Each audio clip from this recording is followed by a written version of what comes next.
Welcome back. Let's find out if we've got anything wrong so far. For that, we go to TV's Andy Levy. You know, Andy, you seem really down today. What's going on? I guess you didn't hear. Hear what? That Ryan Phillippe may be quitting acting. You're kidding. Would that I were, Greg. Would that I were. I don't understand. How could he do this to us? Well, he told Page Six that he's tired of the paparazzi culture in L.A., and he said he's so introverted that he thinks he's going to end his acting career.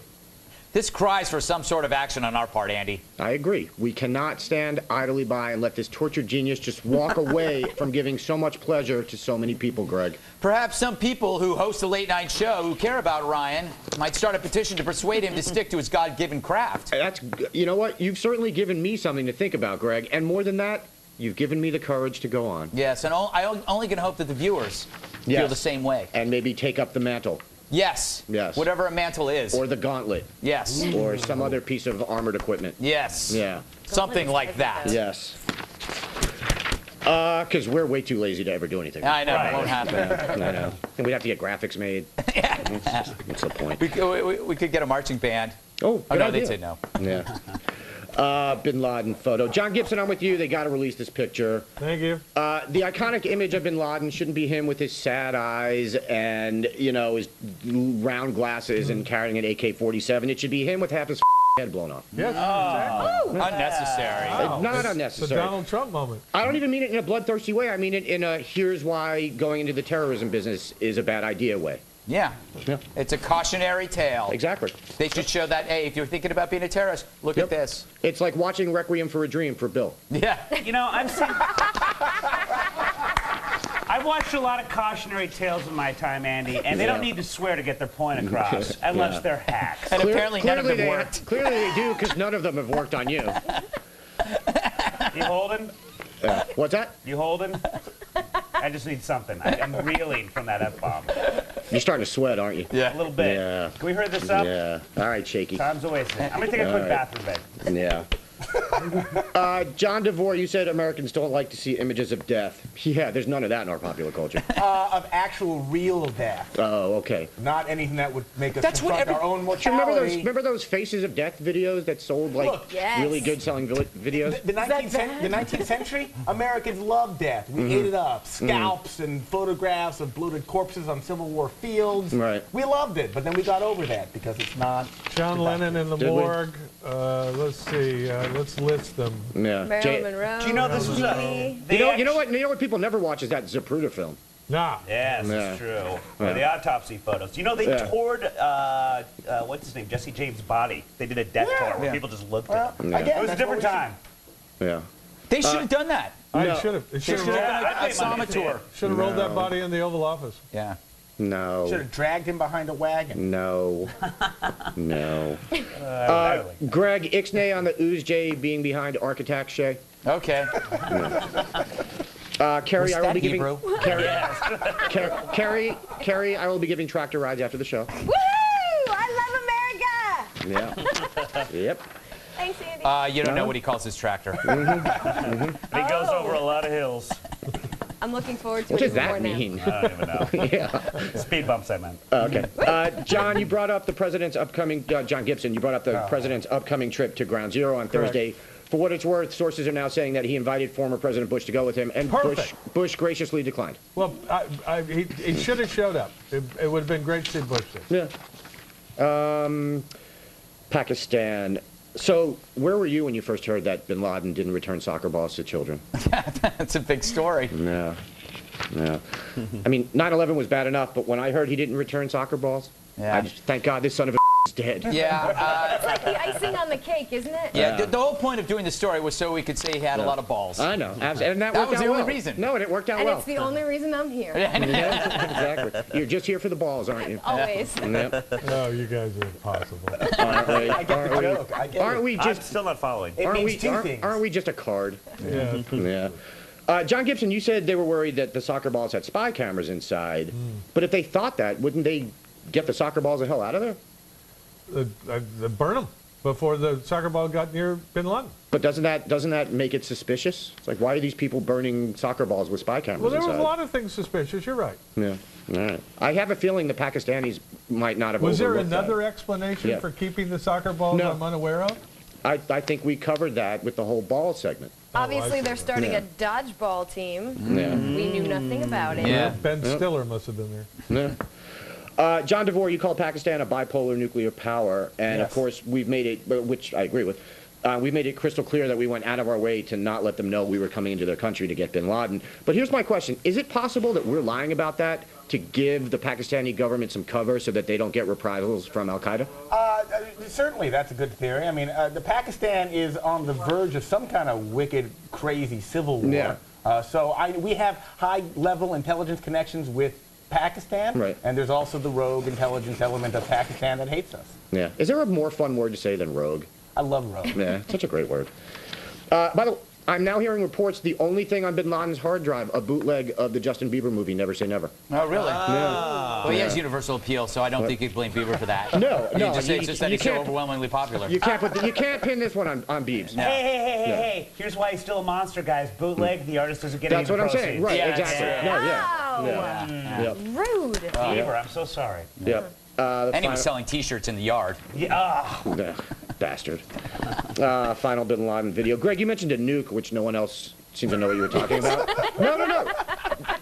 These documents were just released by WikiLeaks that showed that KSM, al-Qaeda's former third-in-command Abu al-Libi, and other Gitmo detainees told interrogators that there would be nuclear reprisals if bin Laden were killed. Right. And, yeah. Yeah, so that's what you were talking about. That's No what one- I... no So one- I'm not crazy. No one seemed... Well, yeah, Is there but any you were rebuttal to your right. F-bomb? What's that? I said, is there any rebuttal to your F-bomb? Not from al-Qaeda. Good. We're safe then. Just the censors. Yeah. Later after the show, there will be. Yep. And yeah, that's all I have. That's all you got? Yeah. Well, I your- hate to end by agreeing with you on something, but sometimes it's inevitable. Well, you know what? In a weird way, we unavoidable. also agreed on our tie selection. No, we did, didn't we? Yeah, no, Look at that. Eerie. So cute. Yeah. Yeah, mine's nicer. We shop together at TJ Maxx. We sometimes will make a Saturday of it. We'll have a couple of Chablis. Yeah. Then we'll because that relaxes us when we shop. Then we compare our purchases over at Applebee's. It's pretty good. And then to get more relaxed, poppers. Yes, And then that's more true. shopping. Yes. Yeah. Anyway, Then you go Ixnay on home the and try on offers each other's pay. underwear. all right, we got to move on. Move on. Coming up, who's the coolest dude with the tude? John Gibson discusses his new book, I'm the Coolest Dude with the Tude. But first, how did Usama really die? Coming up, we've got Baden on bin Laden in moments. So despite everything we know so far about last weekend, plenty of questions still remain. Like, where did I leave my corduroys? Why was my underwear full of singles? And what's the best way to remove a lower back tattoo? But also I speak of the details surrounding the death and burial of the world's biggest jerk. Luckily, my next guest has all the answers. Back with us, Dr. Michael Baden, former New York City Chief Medical Examiner, Fox News contributor and Red Eye's death correspondent. And we're here for a special segment. Baden on Laden. Yeah, wow. Isn't it great that your name rhymes? Couldn't have come up with that if that didn't happen. All right, are you surprised how they handled the body? Yes, I'm sure there are reasons for it. Yeah. But in my experience with the deaths of Muslims, they all want to be buried in the ground facing Mecca. Yeah. And from what I gather, burial at sea is only permitted if the person dies on a ship at sea and they can't get to land. Wow. Yeah, because, I mean, you can't predict where you're going to face when you're in the water. No. Or having a face, for that matter. That's very good. I didn't know you knew that much about dead bodies. However, believe me. However, there's liable to be a big backlash from the radical Muslims about burial at sea because it isn't part of their culture. Well, you know, I don't really care about radical Muslims or their backlash. Autopsy. Would you, if you were there, would you have campaigned for an autopsy? Absolutely. We don't know. Have they said there was no autopsy? It doesn't sound like there was an autopsy, but there's a lot of information that could be gleaned from an autopsy that could help answer questions and save American lives. Yeah. One of which is just to find out all about the different diseases he was reported as having, whether he had the diseases, and were the informants who gave us that information telling us the truth or not telling us the truth. Right. Getting the bullets out. Glenn Beck, your colleague, has already mentioned today that the Chinese say he was shot by Afghans. Some people say he was shot by his own guards. Getting the bullets out would tell you who did the shooting, and that would be helpful also. I have a theory that it's Lee Harvey Oswald, but, you know, we still don't have proof that he's dead. Dr. B, what does this have to do, bin Laden's death have to do with the royal wedding? Well, it was very interesting, pointed out by my wife, that instead of going on the weekend, instead of going to their honeymoon in some far-off place, he returned to his military position, and they didn't leave England, sounding like somebody knew that they might be a target if they went out of England, knowing that they were going to have a run-in with bin Laden over the weekend. Fearing repercussions, and this is always a challenge when you have royalty in the military, that they will be a target.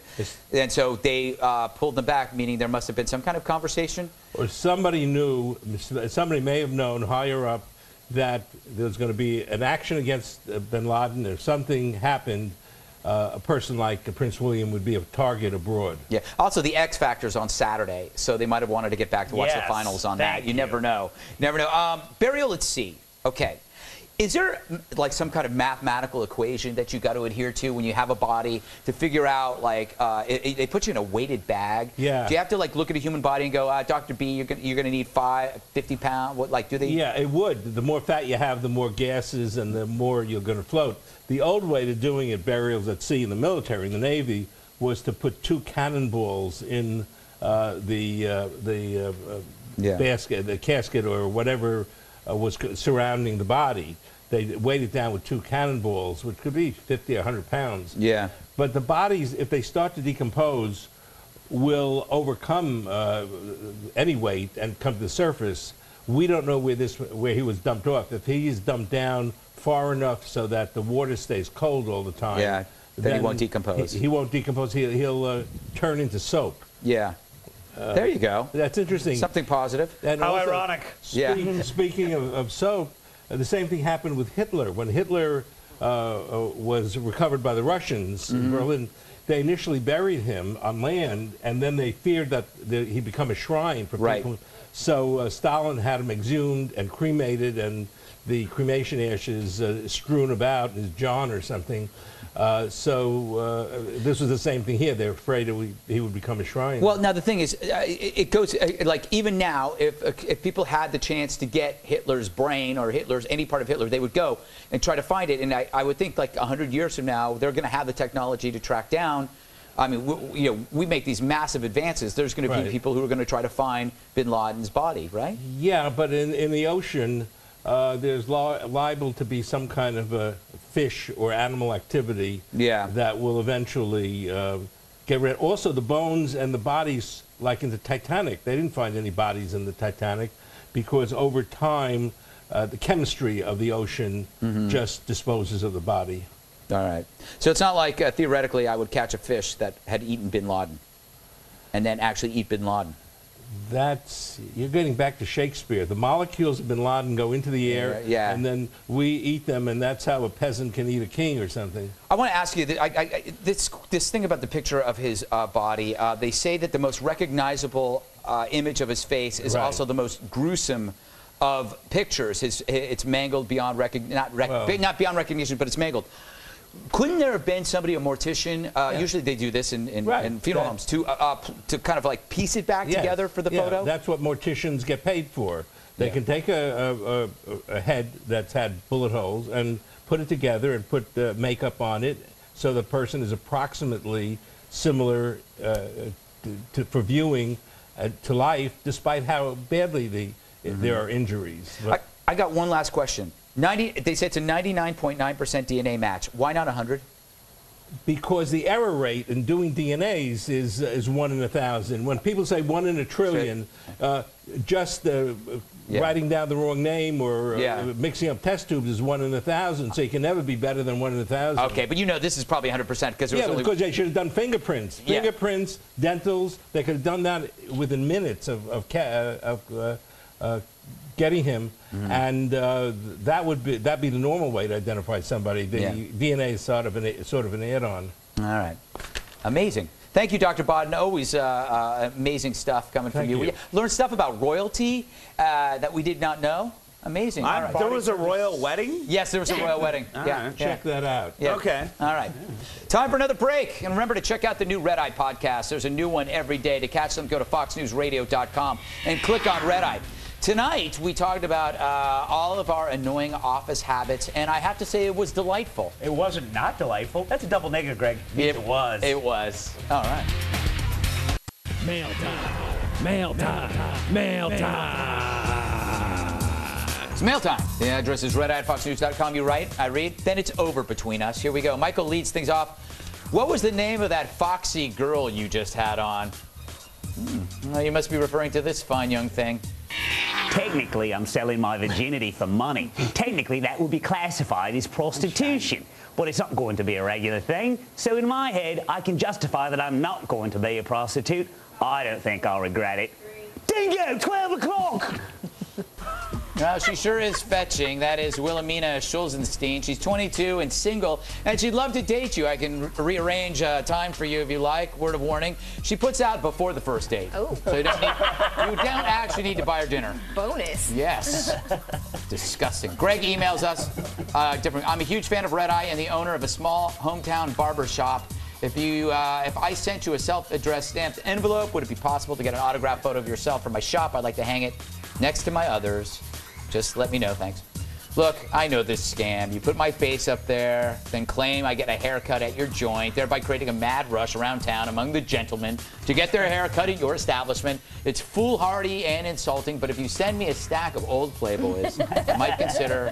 I want the ones with the really cool drink recipes, of course, because I like those. Anyway, Ben from Rogers, Arkansas writes, I've been meaning to email you for 3 years now. Well, let us know. Let us know when you do. Michael emails us. Thanks for calling soccer a dumb sport, you a-hole. I almost got killed here in England for being an American. Don't you know 80% of the people like soccer, you ignorant? I am never watching you dumb show. Michael, your letter has proved how important helmets really are. Also, you say you almost got killed in England for being an American. Judging from your letter, my gut tells me it wasn't because you were an American. Finally, excuse me, a little frog in my throat. His name's Dietmar.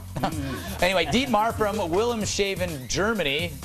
I'm a great admirer of you. I would therefore be happy if you could send me 2 hand-signed autograph photos of you. One is for my collection, and the other is for the collection of my girlfriend, Anna. I'd be very pleased if you could fulfill my wishes. Many thanks in advance for your kindness. Success may always be at your side. Thank you, Dietmar, for being a great admirer. But I Googled your full name and found out that you send these requests out to lots of people. So I question if you're really a fan. And Dietmar, you also don't fool me with the girlfriend Anna bit. I had a girlfriend Anna for 5 years, and it was a sock. We're going to close things out with a post-game wrap-up from TV's Andy Levy. To see clips of recent shows, go to foxnews.com/redeye.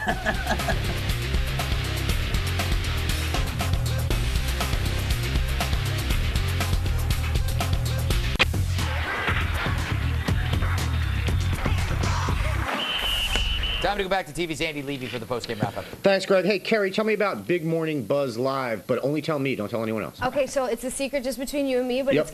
it's premiering May 9th on VH1 at 9:30 in the morning. Mornings will never be the same, I promise. I believe you.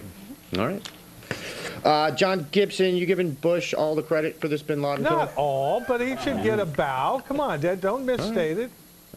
Okay. All right. Well, just asking. Okay. I'm just asking questions. Okay. John DeVore, something I've always wondered. What are your thoughts vis-a-vis French kissing a toaster? Well, why don't you check out my Twitter feed, Andy, and I'll tell you all about it.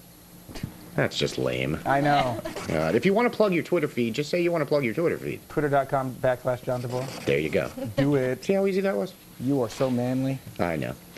Bill, anything you would like to plug? Not really. You can go to check out Alfred Schultz, my brother. He's a producer of Pete Dominic show on Sirius POTUS station. It's called Stand Up with Pete Dominic, 3 o'clock Eastern Standard Time. Okay. That's all I got. Yeah, back to you. Yeah. Yeah. Hey, they told me I mispronounced Wilhelmina. Forget it. Thanks, Andy. Kerry Keegan, always a pleasure having you on the show. Bill Schultz, you're a disgusting human being. John DeVore, delight. John Gibson, a super delight. That does it for me. I'm Greg Gutfeld, and I shall see you next time.